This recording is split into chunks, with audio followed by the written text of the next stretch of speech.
वाली बहू। शादी के पहले से ही विभा को कपड़े धोने का बड़ा शौक था। कभी नल के नीचे तो कभी तालाब के पास। अरे मेरी नीली वाली लुंगी नहीं दिख रही है। विभा की अम्मा, कहाँ रखी है लुंगी? अरे वो तो विभा ने परसों ही धोकर रखी थी आपकी अलमारी में, देखो वहीं होगी। वो ना मैंने आज धो दी, मुझे लगा कि गंदी हो गई होगी।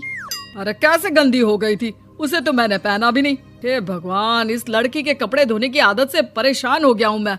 जितना तो घर में राशन नहीं आता, उससे कहीं ज्यादा डिटर्जेंट पाउडर का खर्चा है।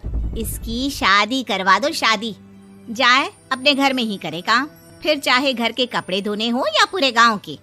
हाँ ठीक बोल रही हूँ, देखता हूँ मैं कोई लड़का। वो दिन भी आ जाता है जब विभा को देखने लड़के वाले आ जाते हैं। लड़की मुझे अच्छी लगी।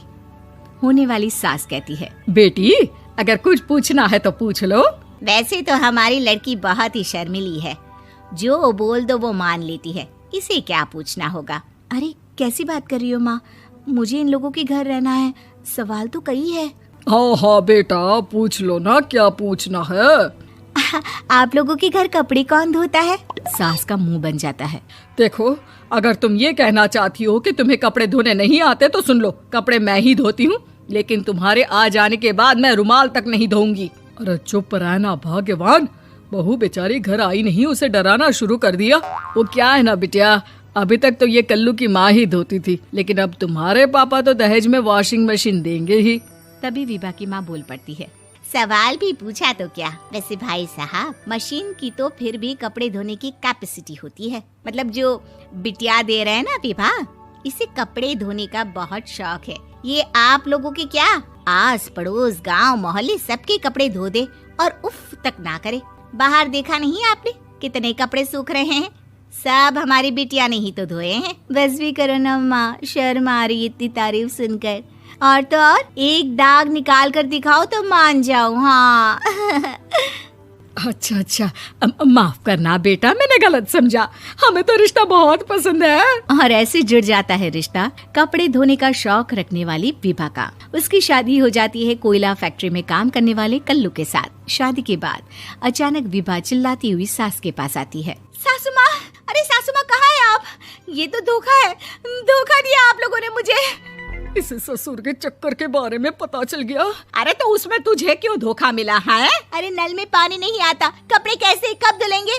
अच्छा, तू पानी नहीं आ रहा उसकी बात कर रही है। तो आपने क्या सोचा? कुछ नहीं। अच्छा, तेरी माँ ने कहा था कि कपड़े धोने का शौक है तुझे, याद आया मुझे। शौक बोलकर कपड़े धोने वाले मेरे जुनून को कम ना आके सासू माँ, कपड़ा धोना मेरा गुरूर है।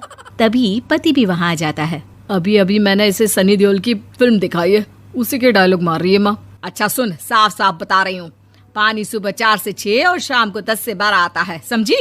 विभा टाइमिंग सुनकर हैरान हो जाती है। ये क्या भूतों का मोहल्ला है? सुबह 4 बजे उठकर कौन कपड़े धोता है? 4 बजे टंकी में पानी जाता है, फिर सारा दिन धोना ना, किसने मना किया? अरे कैसी बात कर रही हैं? 200 लीटर की टंकी में कितने कपड़े धो लूंगी मैं, सुबह ही उठ जाऊंगी मैं। अब क्या था, विभा सुबह 4 से लेकर रात के 12 बजे तक कपड़े ही धोती रहती। एक रोज सास पड़ोस से निकलकर कहीं जा रही होती है कि साथ वाली कहती है, हाँ कल्लू की माँ, जरा ये बताओ कि 2 साड़ी है, 2 ब्लाउज और एक पेटीकोट और एक नाड़े वाला लंबा कच्छा। हाँ तो?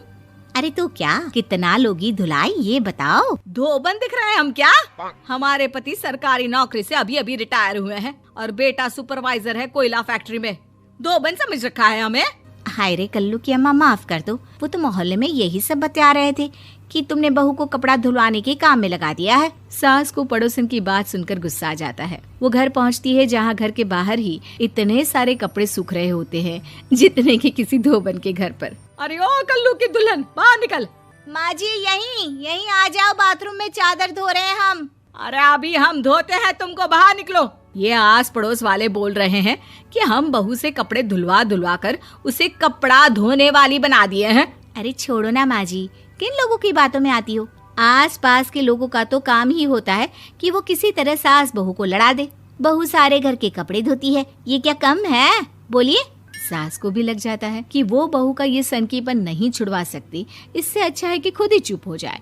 एक रोज सास और बहू मंदिर जाते हैं, जहाँ सास की साड़ी वहाँ खड़ी भीख मांगने वाली से मिलती है। माँ जी क्या बात है, आपकी साड़ी उस भिखारन से कितनी मिल रही है ना? हाँ हाँ देखो तो, दोनों की साड़ी मिल रही है। क्या बात है कल्लू की अम्मा, तुम खुद को तो अफसर की बीवी बताती हो और ऐसी सिंपल सी प्लेन साड़ी पहनकर घूमती हो। सिंपल और प्लेन नहीं है ये साड़ी। तो क्या सोने के धागे से फूल बने हैं? कुछ भी सासू माँ, कुछ भी। हाँ बने थे इस साड़ी में सोने के धागे से फूल। मेरे पति लेकर आए थे मद्रास से स्पेशली मेरे लिए 10,000 की। ताहे भाई साहब इस भिखारन के लिए भी सेम टू सेम साड़ी लेकर आए होंगे 10,000 की।